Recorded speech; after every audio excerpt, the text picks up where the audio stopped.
The point being, though, that even if I'm absolutely useless to women in every other way, I can at least show up to cast a ballot, you know, in favor of the women's rights movement. If I can't do anything else for you, I can at least do that much.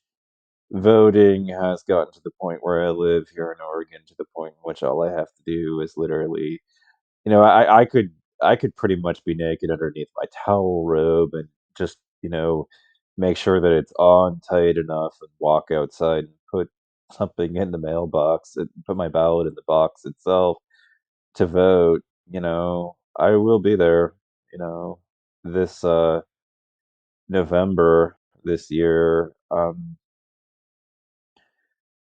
but I wanted to say this because it's just such a controversial take on things. I mean, like, they're always gonna be like, "Well, there's other ways to impact the world, other than being, power as far as politics," and it's like, "Yeah, sure." But, you're gonna but the thing about power is that without power, you're not gonna be able to do things like restore, the right to terminate an unwanted pregnancy. That falls squarely in the realms of political power. And there's no way to restore it outside the realm of political power, you know? So the way that the way that you're gonna have to be claw back women's rights, in order to get there, like, the problem with thinking that women can do it alone without the assistance of men is just that there are I hate to break it to women. I mean, I don't wanna live in this world either. I don't like the way that things work. I don't like the aching, broken world that I find myself in reality, but reality is what reality ultimately is. I mean, it sucks.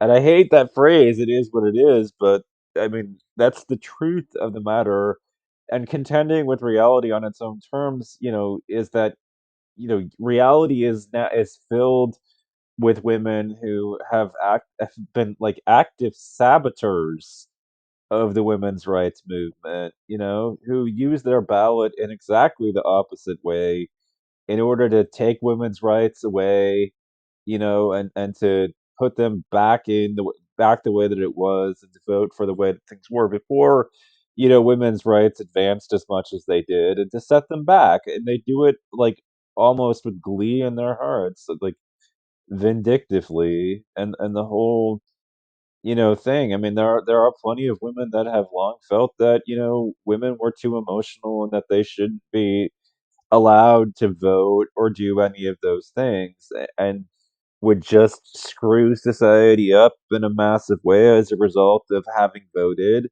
and, think that you guys are responsible ultimately for the downfall of civilization now that you've got the right to vote, have fucked everything up. And I mean, it's not unheard of to see female misogynists. They're out there, and there are enough of them that even if women are over half of the United States population, it's a sizable enough chunk of women that in order to cancel them out, men become completely essential.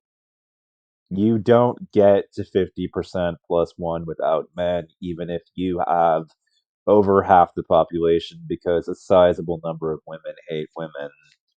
Sorry. I mean, that's just the world I woke up to and live in. I hate it, you hate it, we all hate it. Well, tough, I hate that it's that way, but I have to contend with reality on its own terms, and so do you.